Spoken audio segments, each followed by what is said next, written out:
नमस्कार, मैं हूं आपके साथ मयंक। तो देखिए, जिनेवा में ईरान और अमेरिका के बीच परमाणु डील को लेकर बातचीत हुई और बातचीत चल रही है। इसी बीच अली खामेनेई साहब का बहुत बड़ा बयान सामने आया है।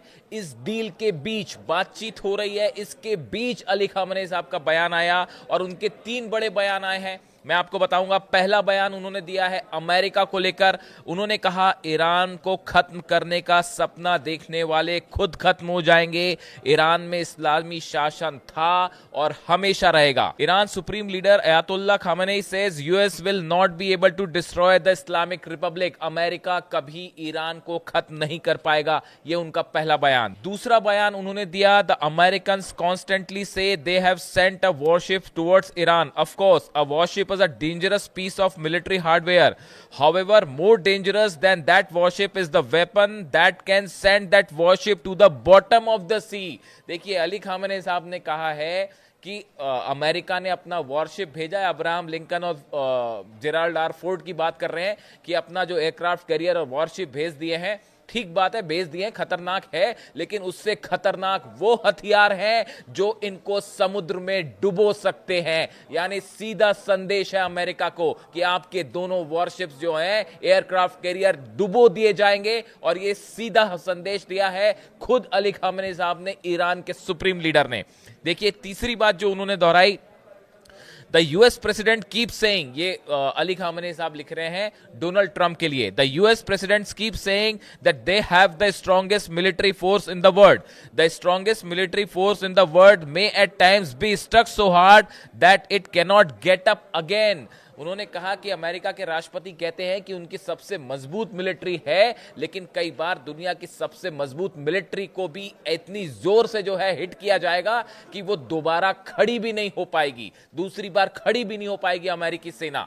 यानी कि उन्होंने सीधा सीधा जो है वो अमेरिकी सेना को भी जवाब दिया, डोनाल्ड ट्रंप को भी जवाब दिया कि अगर आप कहते हैं कि हमारी मिलिट्री सबसे मजबूत है और हम ईरान के साथ कुछ भी कर सकते हैं, तो उन्होंने कहा कि हमारे पास वो सेना है जो दुनिया की सबसे बड़ी मिलिट्री को जो है वो मिट्टी में मिला दे और उसके बाद वो खड़ी भी ना हो पाए।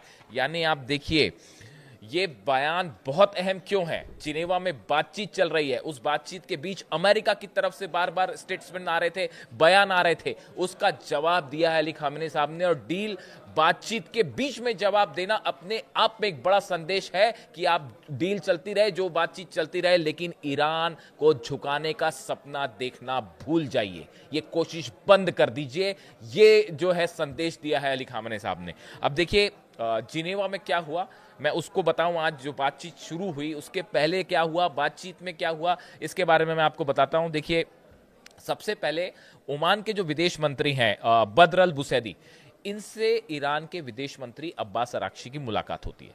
दोनों एक कमरे में मौजूद हैं और ईरान ने अपना पक्ष परमाणु प्रोग्राम को लेकर क्या है वो ओमान के विदेश मंत्री को बताया, जो कि आगे अमेरिका से बात करेंगे।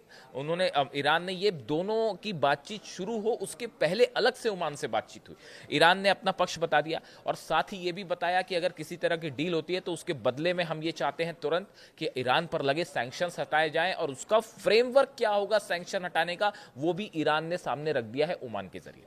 यानी देखिए, ईरान बहुत बढ़िया तैयारी के साथ पहुंचा इस बातचीत में। ना सिर्फ न्यूक्लियर डील को लेकर अपना प्रपोजल लेके पहुंचा है कि हम कैसे किस मुद्दों पे बातचीत करेंगे, किस पे बातचीत नहीं करेंगे, वो एक पूरा खाका तैयार है। साथ ही में ये भी कि अगर सैंक्शंस हटते हैं तो वो कैसे हटें और क्या हम चाहते हैं, उसका भी फ्रेमवर्क तैयार है। यानी विदेश मंत्री अब्बास अराक्ची पूरे अपने होमवर्क के साथ पहुंचे।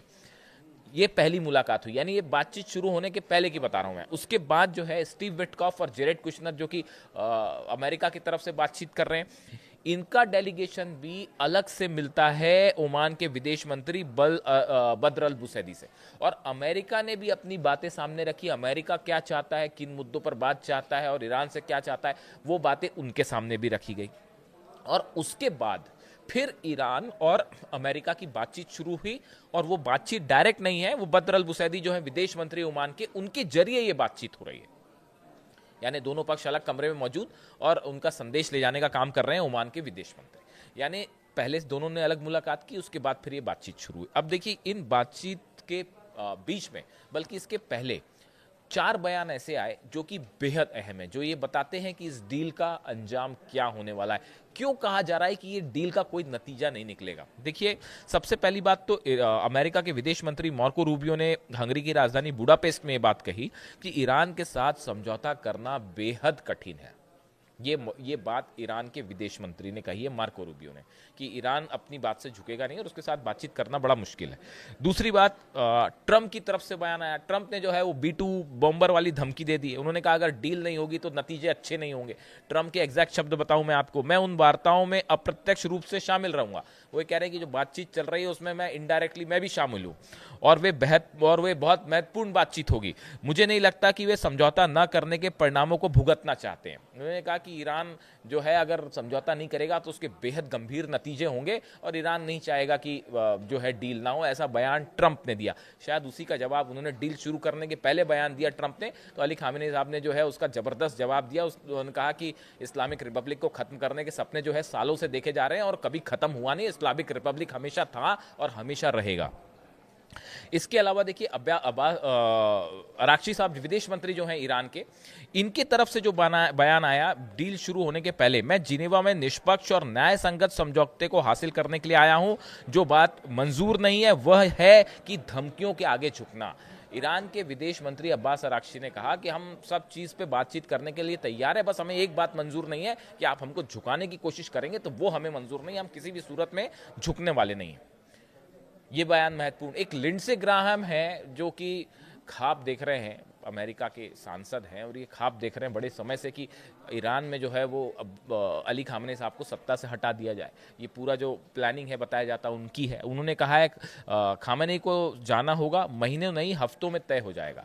बातचीत के बीच उनका यह बयान आ रहा है कि अली खामेनी साहब को सत्ता छोड़नी होगी और ये बात कुछ हफ्तों में तय हो जाएगी। इसी का जवाब दे दिया अली खामेनी साहब ने। खैर, अब देखिए, इस बातचीत का नतीजे का जहां तक सवाल है, एक बार फिर ये कहा जा रहा है कि बातचीत हो सकता है कि अगले दौर की बातचीत तय हो जाए, हो सकता है कि जो है कुछ मुद्दों पर बातचीत हो, लेकिन अल्टीमेटली इसका कोई हल निकल के नहीं आने वाला है। ऐसा क्यों कहा जा रहा है? अमेरिका के 3 लक्ष्य हैं।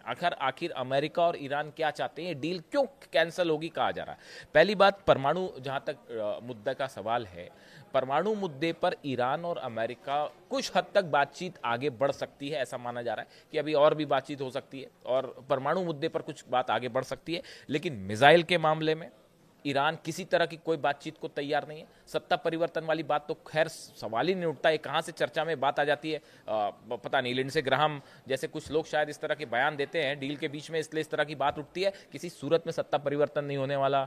दूसरी चीज, मिसाइल वाले प्रोग्राम पर ईरान बात नहीं करेगा। अब परमाणु डील को लेकर, अब देखिए, इन दोनों ही सूरत में अगर परमाणु डील को लेकर कुछ बात होती भी है, बात आगे भी बढ़ती है, तो भी इस सूरत में इजराइल हर सिचुएशन में हार रहा है। अगर डील किसी तरह की होती है और जंग कैंसिल हो जाती है तो इजराइल के लिए बहुत बड़ा झटका है, क्योंकि ईरान ने 6 महीने में अपने आप को इतना पावरफुल कर लिया है कि अगर इसी गति से मामला चलता रहा तो पता चला इजराइल जो है वो पूरा बैलेंस ऑफ पावर चेंज और पूरे मिडिल ईस्ट ही नहीं पूरे इलाके का बड़ा किंग जो है वो ईरान इतना मजबूत हो जाएगा कि इजराइल उसका मुकाबला ही नहीं कर पाएगा। ये डर भी सताने लगा है अब, खासतौर पर नेतन्याहू को। तो एक बात ये।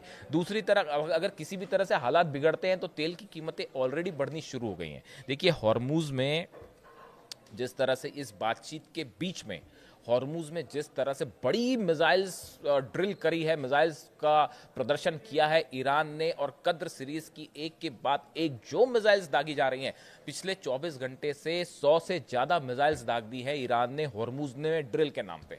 और ये संदेश दिया गया है कि अगर आप किसी तरह का सपना देख रहे हैं जंग करने का तो वो भूल जाइए। और उसके बाद जो है कद्र सीरीज की जितनी एंटी बैलिस्टिक मिसाइल्स हैं, एंटी शिप्स मिसाइल्स हैं, वो सब की सब यहाँ पे टेस्ट की गई हैं।